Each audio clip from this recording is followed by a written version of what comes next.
All right, good morning, everybody. It is a pleasure to see so many people here. I want to thank you for joining us. I want to thank you, of course, for your ongoing trust and your generosity.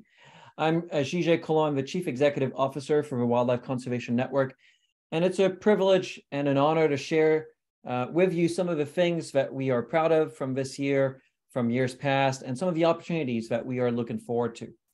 And I really do this on behalf of an incredible team. The WCN staff is an incredible group of colleagues. I'm so thankful to be working with them and to see what they can do for wildlife. But I also do this on behalf of an incredible community, from the conservationists to all of you, because we are all WCN and you all play a part in our past and in our future successes. So I think I've skipped out. Here we go. You should be seeing a cotton-top tamarin. And this cotton-top tamarin really only lives in one region of Colombia, nowhere else on Earth. And it came dangerously close to losing a very large part of its habitat about 10 years ago to an airport development.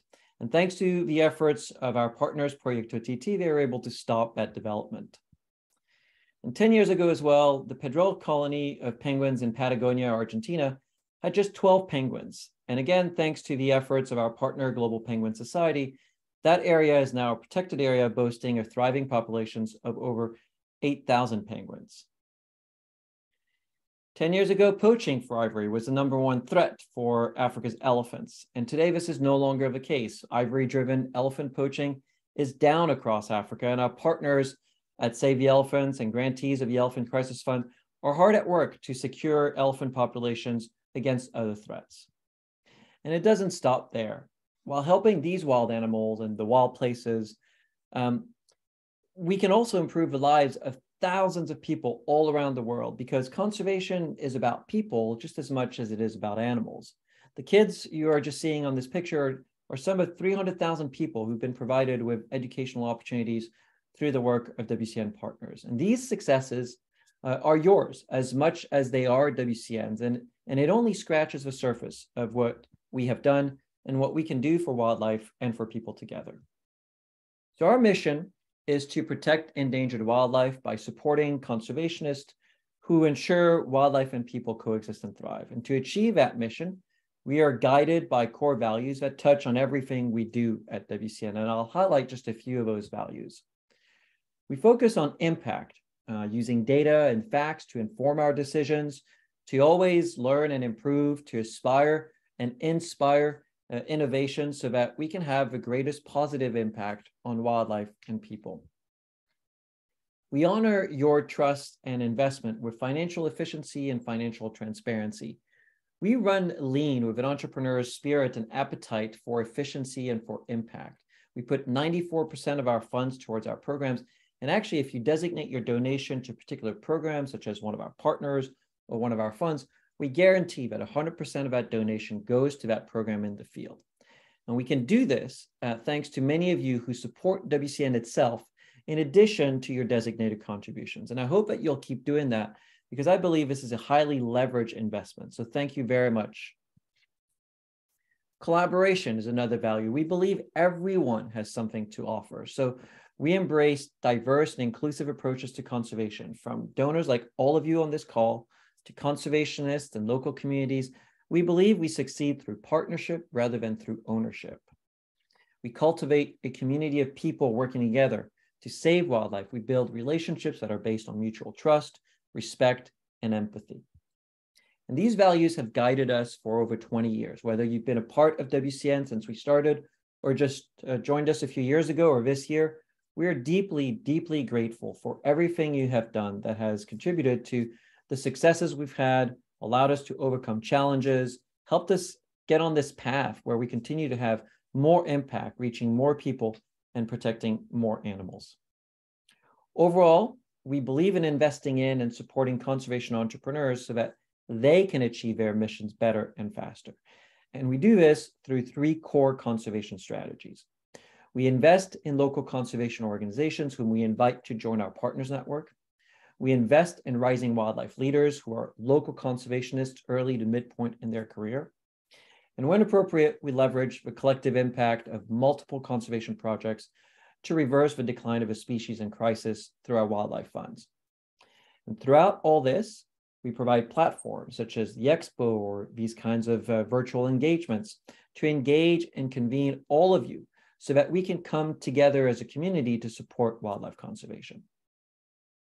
If the past 20 years are any kind of indication of what we can do, well, let's imagine what we can do for the next 20. There are opportunities in front of us that we can take advantage of. And I'm going to focus on 3 of those opportunities. And I'm going to illustrate them through the lens of our conservation strategies. That first opportunity is around people. The second opportunity is around generosity. And the third is an increased understanding of how interconnected our world is. So the first thing that really gives me hope is people. At the end of the day, wildlife conservation comes down to choices that people make. People all the way in remote communities from the forest of the Congo Basin to the peaks of the Peruvian Andes, whose livelihoods are really enhanced by making sound environmental choices. It's about people deciding to make conservation their career from Malaysia to Colombia, and people choosing to support these efforts like all of you. And as we make more space for more diverse voices in conservation, well, I think we reach better outcomes, not just for coexistence with wildlife, but also for coexistence with each other. We have tended to put up barriers between each other, barriers between the different sectors or approaches for conservation, barriers for some people to get involved in conservation. And those barriers need to come down because none of us can do this alone. We need more people to care and to work together. We need more different types of people to care and work together. And if we really want the whole to be more than the sum of the parts in this network, well, we have to be intentional about making our work more inclusive. If we want wildlife conservation to be successful in the long term, we must recognize the critical leadership role of conservationists who are from and dedicated to the regions in which they work. These conservationists have the greatest and the most sustainable impact for wildlife because of their awareness and their respect for both the natural resources as well as the local cultures, enabling them to really engage and empower local constituencies from communities to policymakers. And we know that many systemic and historical factors have led to an underrepresentation of indigenous knowledge, people of color, female voices in conservation, and the future of conservation has to be now, and it must include all those voices. Now, this is a long journey, but it's one that we need to accelerate. Over the past 20 years at WCN, we awarded 174 different scholarships to local nationals in 46 countries to pursue graduate studies. And in 2022, we proudly launched a new program designed to provide flexible support, training, peer learning, peer mentorship opportunities for emerging African conservationists. This career program is really one of a kind. We saw that there was a challenge for many conservationists, many local conservationists, who at some point reached a certain level in their career where they no longer had the resources or the support to take their work to the next level. And many of them were faced with tough choices, debating whether they would stay in conservation or go on to a different line of work. And so through the career program, we can keep these talented conservationists working to protect wildlife and ensure that the future of conservation remains in the hands of these local conservation leaders. Now, all of this is part of WCN's fabric, but it is a journey, and we know that much remains to be done.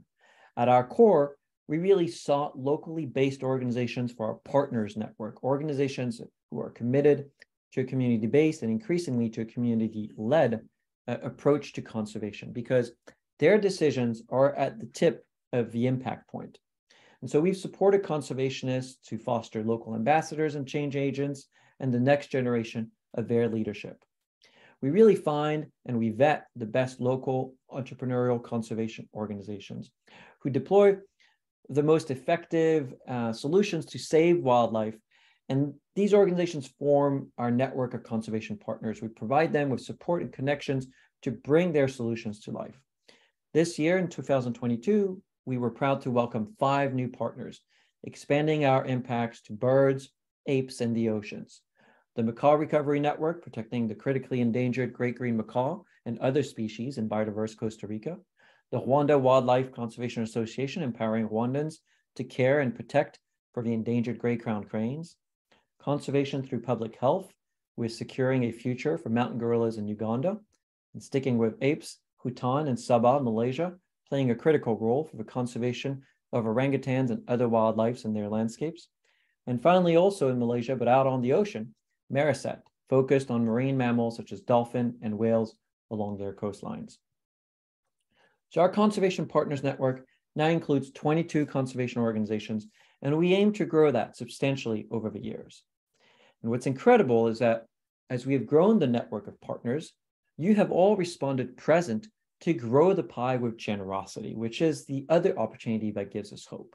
Through your generosity, our entire network of partners has been able to grow. Each organization has been growing in that process. Our community of supporters has grown in that process. So we are tremendously grateful for that. And we know that we have the opportunity to do more. And we have to do more for wildlife and more broadly for the environment, because these sectors still represent a tiny, tiny fraction of all the philanthropic causes, 3%. And if we actually zero in on international wildlife conservation, not even represented on that chart, that's even a smaller fraction of that. And this is actually going to tie into the third opportunity that we see, which is that through the wildlife lens, we can actually address many of the other sectors that people want to give to. But let me stay on this generosity opportunity for a second. We've seen the generosity within the WCN community, but the opportunity is really broader than that. Philanthropy as a whole is growing, and this is the opportunity that we have to tap into. There are significant resources available that can make a real difference for wildlife philanthropy, from corporate partnerships to more individual donors to intergenerational transfer of assets to growing commitments from other philanthropists to do more for the planet. We can leverage that and we can spread the wealth and do more for wildlife.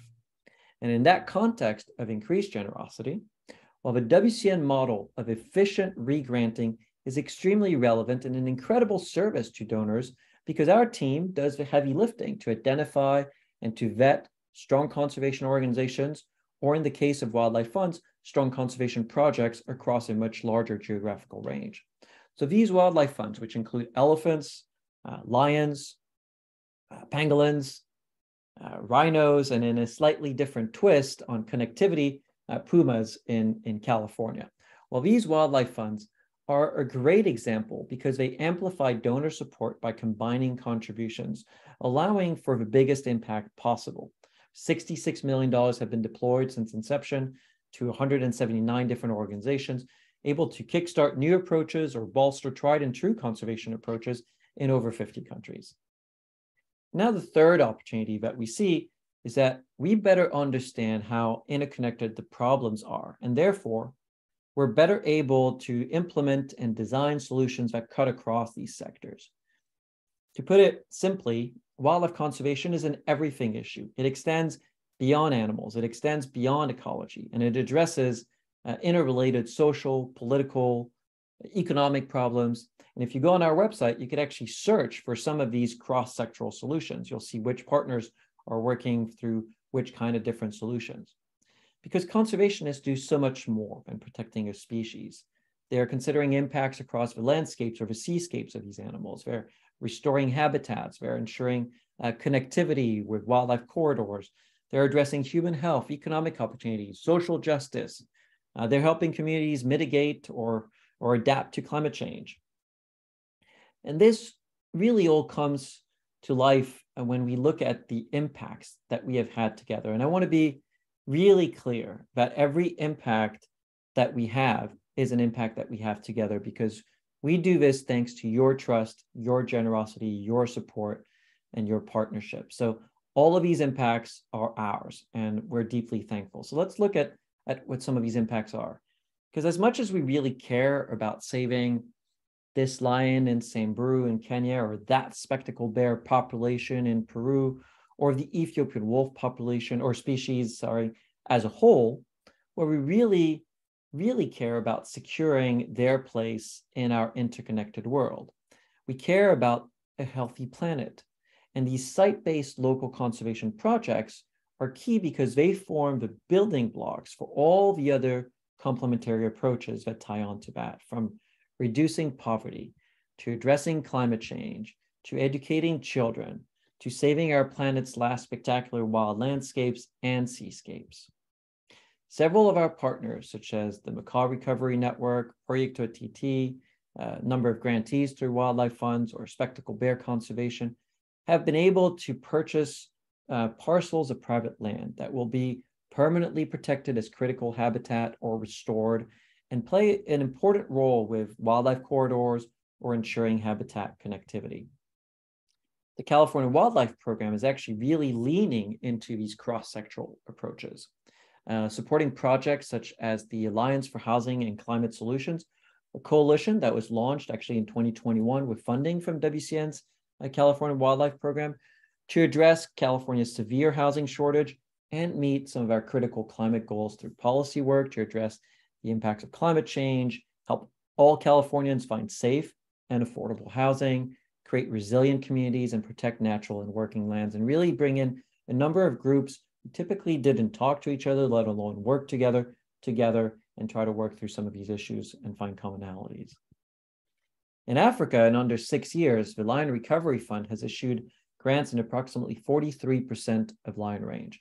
And so far this year alone, it's awarded $6 million to 36 different projects, including efforts to bring forth conservation management in areas that otherwise would be left unmanaged and likely would be depleted of wildlife or possibly even converted to other land uses. And the problems we face are often interrelated with one another. So the solutions that we put in place need to be holistic.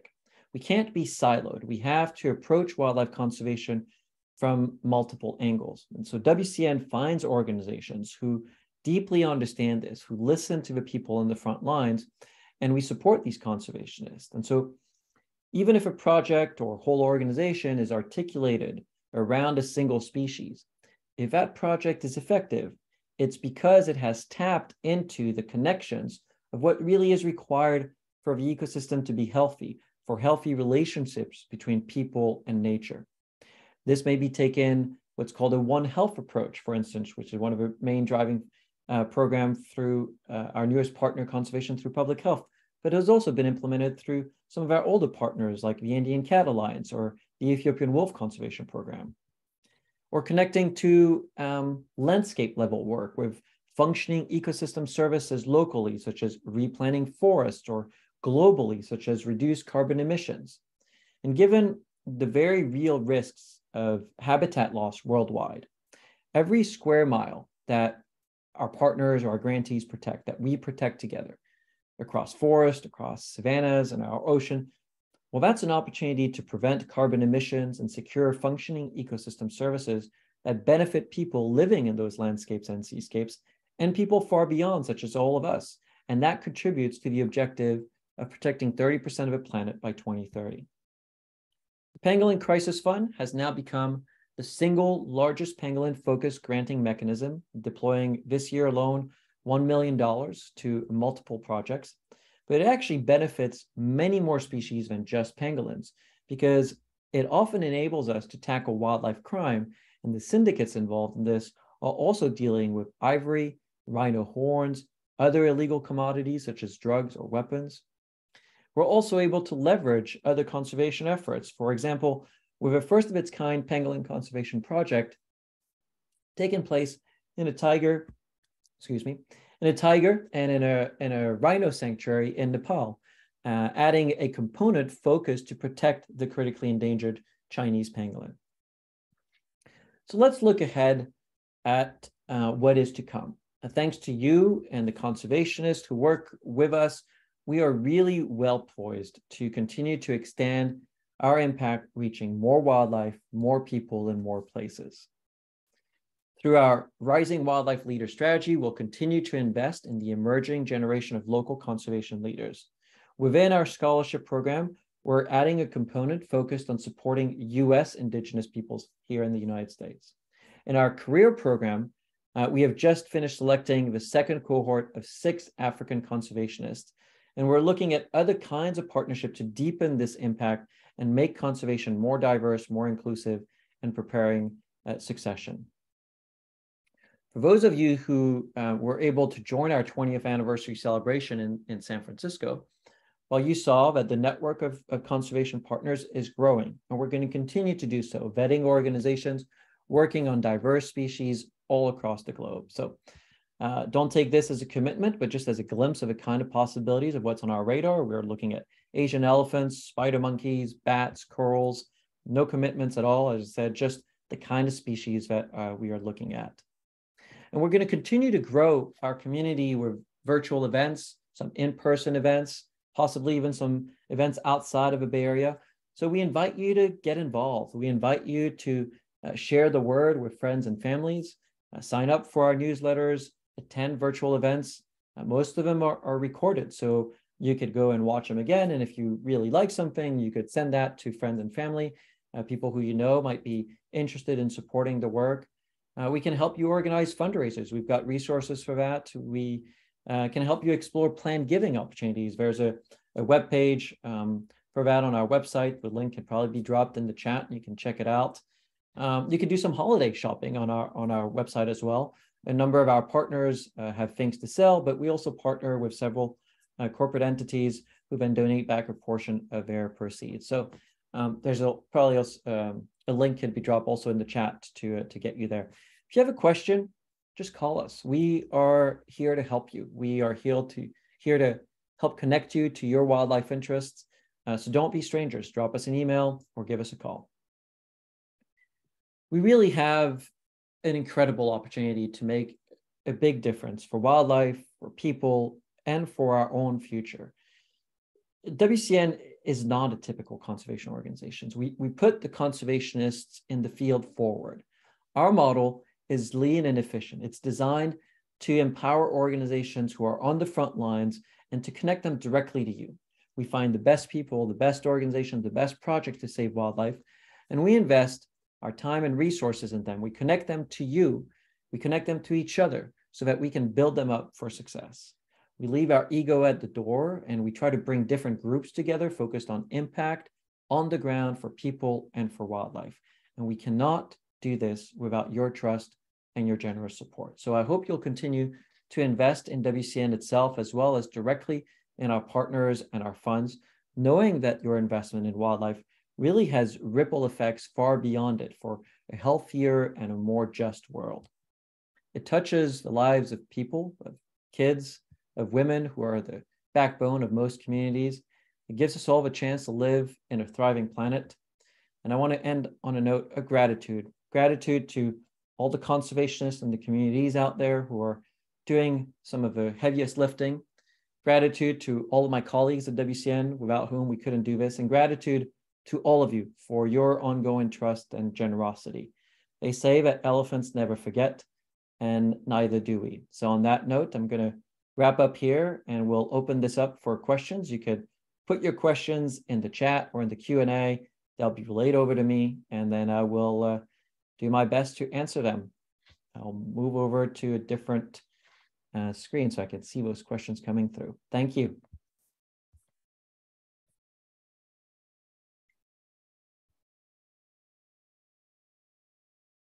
So I see a few questions coming through. I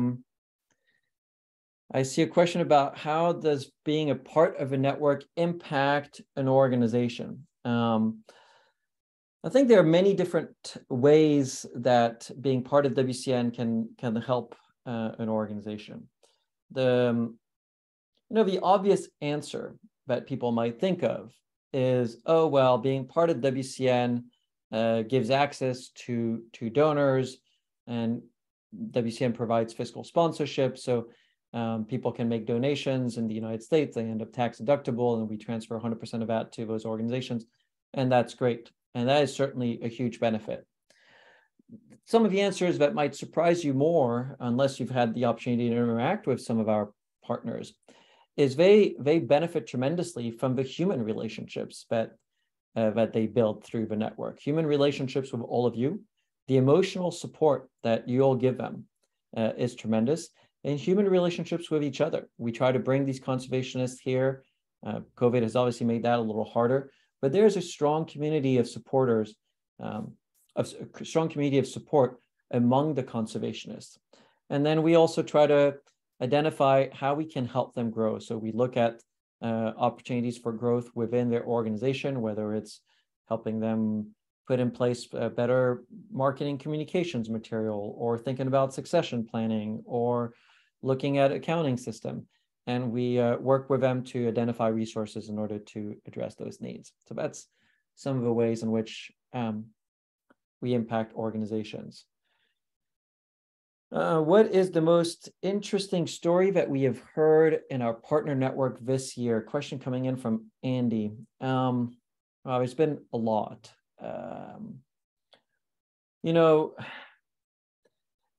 Every single partner probably has an interesting story, and they could probably pick one on the wildlife side. So I think of the work that Mar Alliance has done, for instance, rediscovering sawfish population in particular countries. That's been very exciting for them.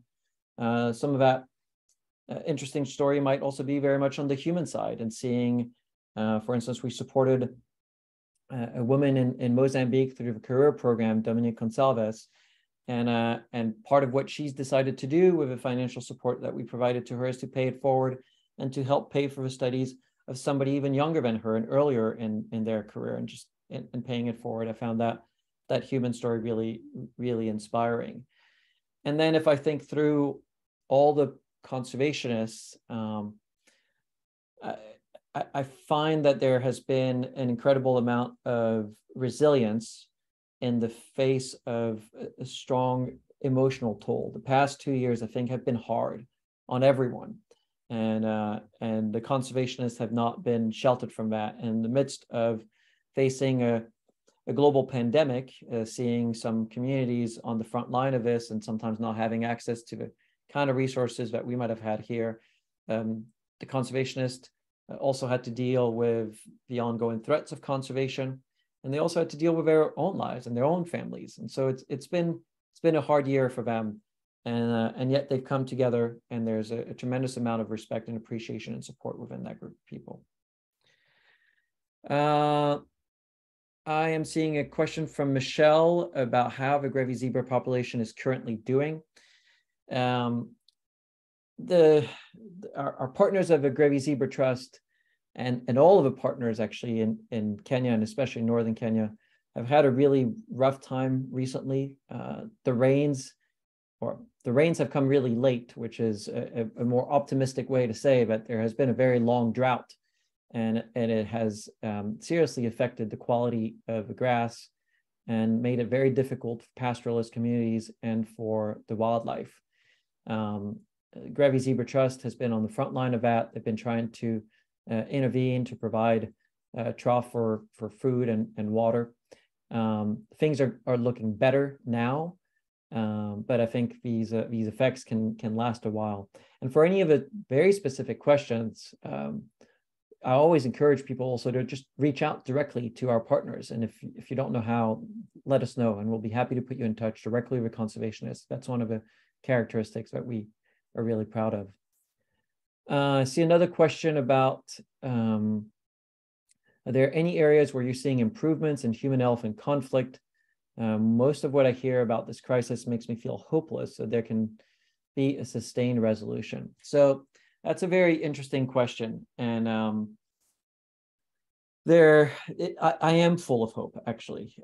It's been really interesting to be working with elephants, especially over the past 9 years through the Elephant Crisis Fund. When we started it, the main threat was indeed ivory-driven poaching, and that threat has now reduced. But the main threats now are, how do we live with these animals, and where do we find enough places for these animals to thrive? So what kind of secure landscape can we provide, and how can we ensure coexistence between elephants and people? Our colleagues at Save the Elephants have done an extraordinary job piloting a number of these programs in southern Kenya and developing a very collaborative set of approaches. So they just released a human-elephant coexistence toolkit that inventories and explains all the different ways in which communities around the world can try to live with elephants.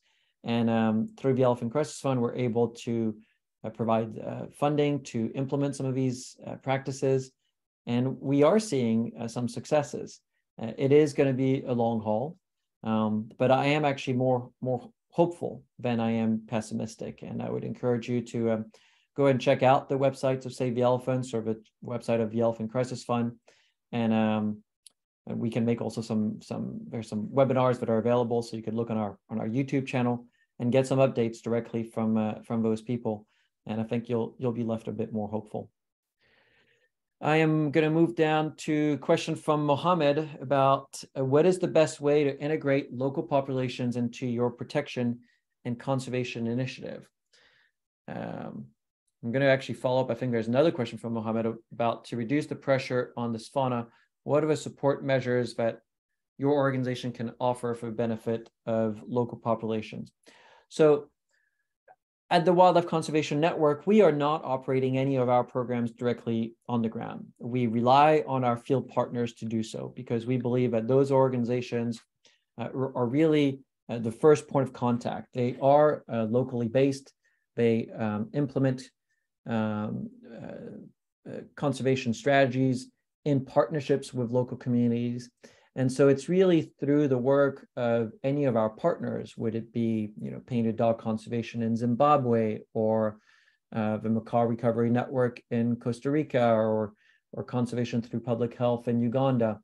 It's through the work of our partners who really go and listen to local communities. They're often embedded in those communities. Many of their employees come from the communities where they work.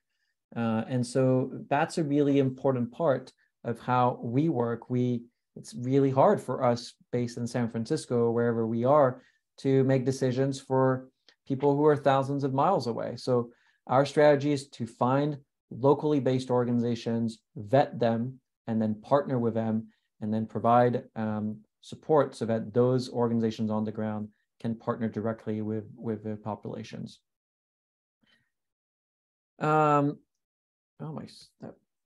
I see a few other questions question from David about when we talk about the most urgent need in terms of allocating a donation. How do we know what is indeed the most urgent need? Is there a set of immediate priorities that are listed on the website?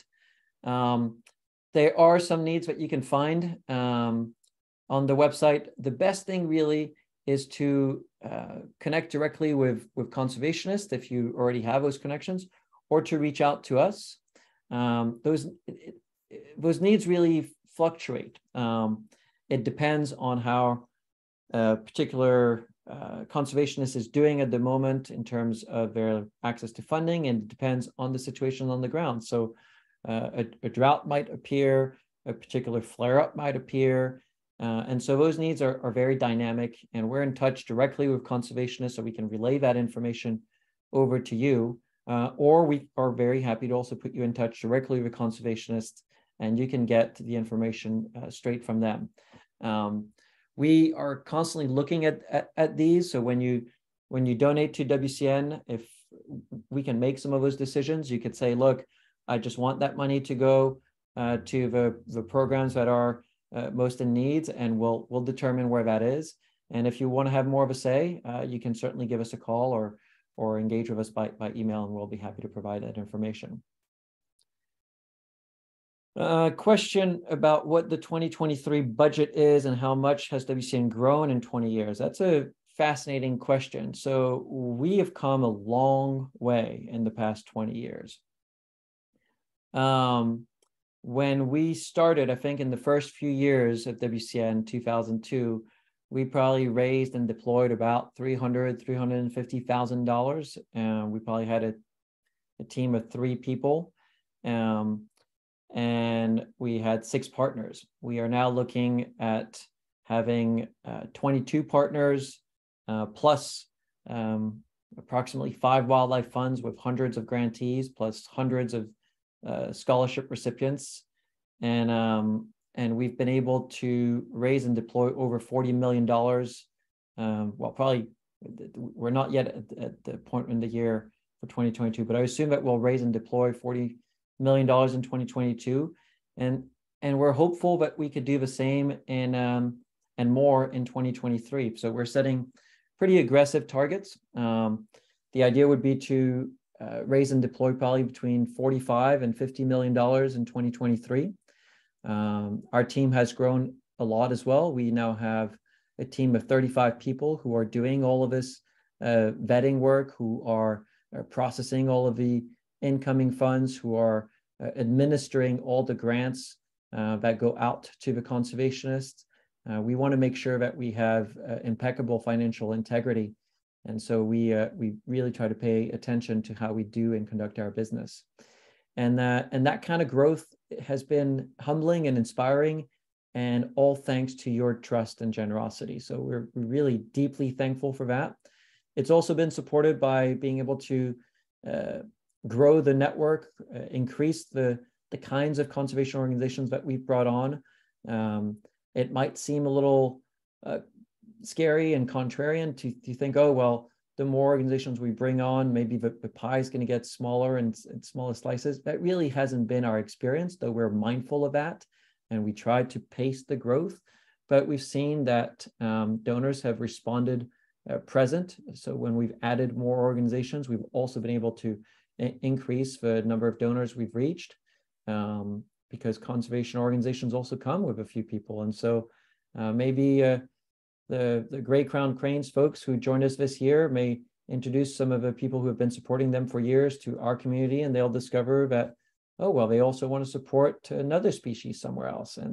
And somebody who has been supporting cotton-top tamarins for years may discover, I also want to support this new partner working in Uganda with mountain gorillas. So that spirit of generosity really has been the engine for our growth. I see, let's see, questions. We're coming in different forms. Do we have projects in the Democratic Republic of Congo? Apparently, what was entered in the chat, the short answer is yes. We work with a fantastic organization called the Okapi Conservation Program, but we also support a number of other organizations in DRC through wildlife funds, any kind of wildlife funds, actually. We've supported DRC conservation through pangolin work, as well as through rhino work, as well as through elephant work. Are the scholarship and the WCN study program compatible? I would like to know if someone who is selected for the career program can also apply for a scholarship. Well, really getting into the certain level of details. So in theory, they are compatible. I mean, we're trying to all achieve the same thing, which is to provide opportunities for the next generation of conservation leaders to acquire the skill sets, have the financial support, have the mentoring support, have a peer network support. The two programs, the scholarship program and the career program, target slightly different groups, but I could see some overlaps. I think it's a question that would be perfectly asked for the managers of those programs. So whoever has asked that question, you can follow up with us separately. But in general, the scholarship program picks people up who have a bachelor's degree and provide support for master's or PhD. The career program may not pick the same kinds of people, because you may be you may benefit from the career program and not need to go get a master's or a PhD. Maybe that's not what's most needed to really get those individuals, those conservationists at the next point in their career. And so the career program is a different kind of program that is not as focused on the academic learning as the scholarship program is. Questions are still coming really fast. What are our thoughts on community-based conservation? Would it be a guarantee for the survival of wild biodiversity, knowing that most local communities, indigenous people, manage vast forests with extraordinary wildlife, but these communities do not have the legal documents for management of these lands? What is your policy on working with local communities? So most of our work is really anchored, as I've said before, around engaging with local communities. The aspects of land titling gets really tricky. That is not our specialty. But again, one big thing we do is partnership. So the conservation organization we work with on the ground, we're happy to connect them with other groups who might be more expert at helping secure some of these titling aspects. The reality is that the research has shown that indigenous peoples have been really good at managing for biodiversity. But there's lots of challenges to sustaining that for a number of different reasons in different political context of countries. The rights of different indigenous groups aren't the same. Their land titling rights aren't the same. And so it's something that many different conservation organizations are looking at. And we are in touch with many of them. We try to foster those connections when needed. But we really do believe that ultimately the choices that the people on the front line, people who share their landscapes with wild animals, who also share the costs of living with wild animals, some of them not being easy neighbor. I think of elephants just rummaging through people's crops and plantations. That is not easy. And so it's really important to be in touch genuinely, to listen to design, to co-design strategies that are going to enable people and wildlife to coexist and to thrive. And that's why that community-led conservation approach is so core to the work of our partners on the ground. I see other question of how do we see the future for this biodiversity following the effect of climate change?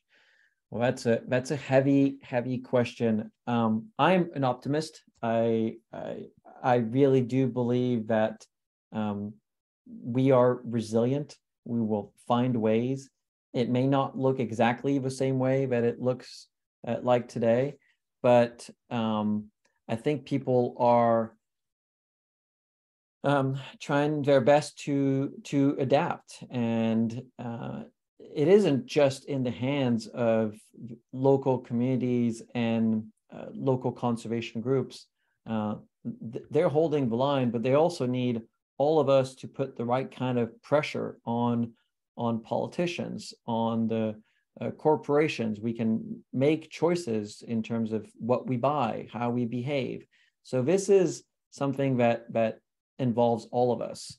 And I think biodiversity will find a way, but I also think that we have to do our part, and that's all of us, in choosing how we live, in choosing how we vote, in choosing how we decide to engage with one another, and then those behaviors cascade all the way down to people on the front line. So it's an everything issue.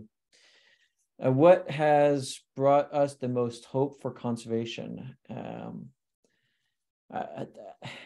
I have to go back to people, and I'm sure that this is a question that I wish we had more people on the panel to answer it, because it's lovely to see the different flavors of these responses. But when I see the next generation, when I see either children or young people deciding to get engaged in conservation, that gives me a lot of hope. And when we have a chance to go visit other countries, and I hear of this hungry generation of local nationals who are proud about their resources in their country, who have the skills, who have the passion, who have the dedication, those individuals are hugely inspiring. And that's what gives me hope, because ultimately conservation is going to come down to the choices that people make in the different countries where the wildlife and natural resources are located. And I see those people perfectly capable, hungry to do more, hungry to do a lot with very little, and that's inspiring. And so we are eager to try to support those individuals, and then that translates into beautiful sites. You see a a cub following its mother and thinking, wow, you know, nature is resilient. Nature will go on, and that gives me a lot of hope. Just those little glimpses of the next generation of animals in the field. See a question coming up by Cinemar on participatory monitoring programs of biodiversity were in the spotlight, especially between 2000, 2010, and now many of them seem not to be working. How does WCN see it? How WCN can support these kinds of programs once they are very locally and important for people that do not appear to look like a conservationist?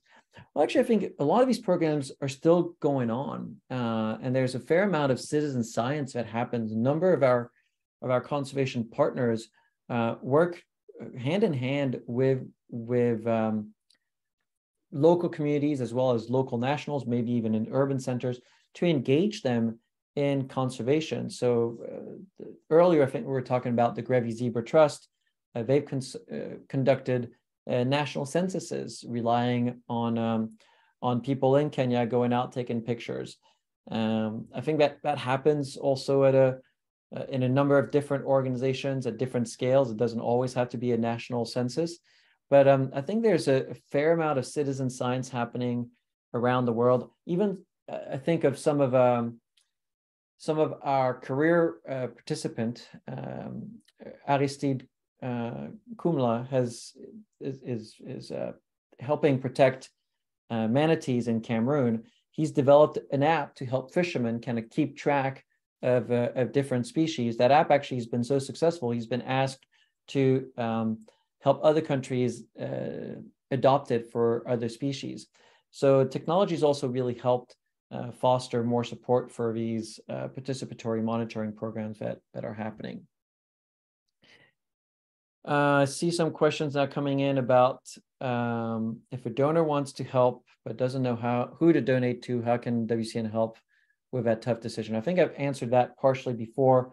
Feel free to reach out to us. I think you can, if you want to make your own decision, you could spend time looking at the website. You could look at the latest set of recorded presentations, and many of them will include actually some of our needs. One of them might inspire you. But otherwise, feel free to reach out to the conservationists directly. Feel free to reach out to us, and we'll be happy to determine how to match your interests with a proper program. We also have a matching gift page on our website. I think the link to that can be dropped in the chat, and that might also help inspire you, because your dollar might go a little further with those matching gifts at this time of year. What is something that the general public would find surprising about conservation work? You know, it's a question that comes often, and I think most, well, maybe not most people, but yeah, in the general public, folks tend to think that conservation, is just about monitoring animals, looking at animals, observing their behaviors. To be honest, this is how I started my career. I wanted to study chimps and gorillas. And then very quickly, I realized the forests where those animals were living were being cut down very rapidly. And if we didn't do anything about protecting the forest, then there would be no chimps and gorillas to observe the behaviors of. And ultimately, protecting the landscape for these animals comes down to understanding of course, the ecological needs of those species, but more importantly, understanding the needs of the people who live in those systems. And so conservation is really a social science. Conservation is about working with other human beings. A lot of our conservationists probably spend more time interacting with community members or policymakers, depending on the level at which they work. Other conservationists, they probably spend more time doing that than they do actually going out and watching lions. And I think it's a treat for them when they get to do that. It's still very important, and they still have teams. Sound science is really the basis for good conservation. But beyond that, the hard work really comes in on working with people. And then there are organizations that end up being complex, working in complex places. And everybody needs a good mechanic or somebody to tell a good story, somebody to maintain a good website. So there are plenty of skills that actually go into making conservation successful that don't involve in-depth knowledge of wildlife and animals.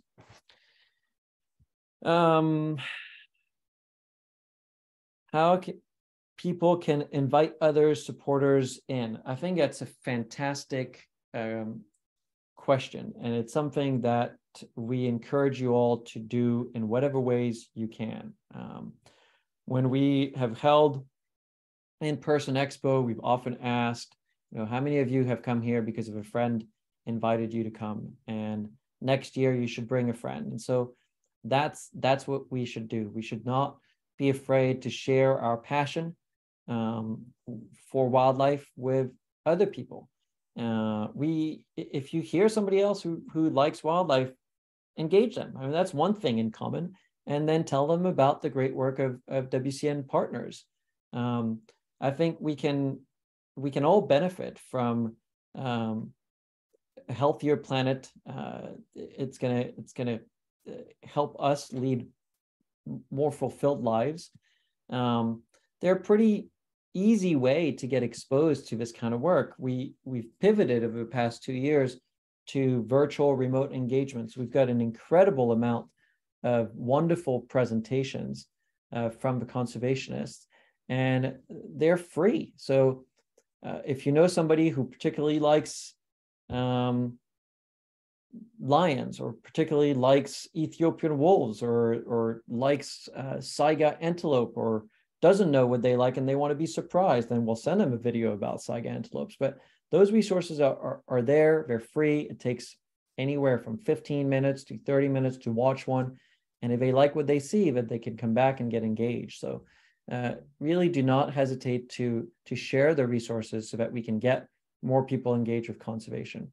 And then beyond that, I think we can all do more. I'd love to see people writing about conservation, write op-eds, write in newspapers, bring it up in conversation. If you know journalists, let's make sure that people are aware that these issues matter to us all. It doesn't just matter to people in the 4 remote corners of a globe or to those animals themselves. Is there plans for WCN to work with indigenous tribes in the US and Canada? Very interesting question. I think I mentioned this very briefly in the presentation, that through our scholarship program, we received a contribution to provide some financial support for US indigenous peoples to obtain, to pursue conservation education. We're actually thinking whether it's going to be at the master's PhD level or somewhere else. That was a dedicated contribution, and we made the commitment that we would actually offer at least one scholarship for US indigenous peoples per year going forward. So if once we have a contribution runs out, we will continue to support it with our own resources. So that's the start of our work.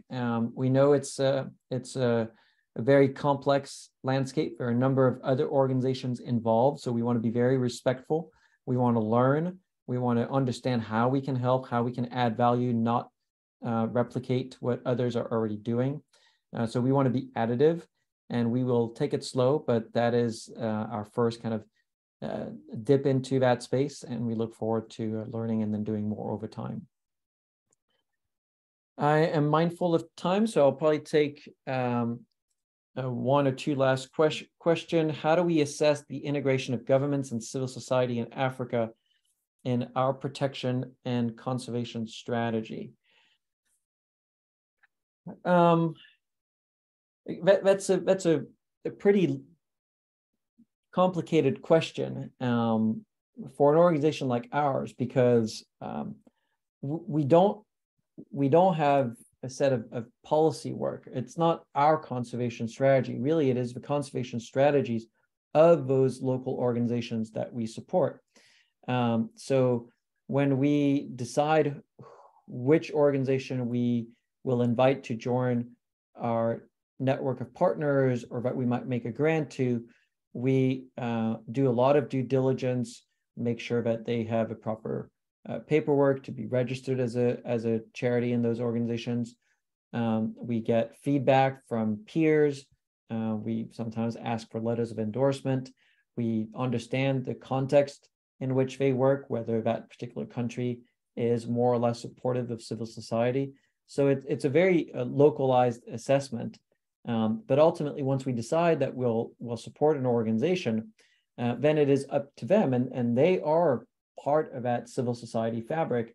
So they're best placed to know where to push the agenda on many of these issues, and we provide them with that support. Most of the support that we direct to conservation partners, we encourage for it to be unrestricted so that they can use it as they best see fit, because they're on the front line, they know how to use the money, and they know how to respond to a shifting landscape. So that's how we try to address those dynamics.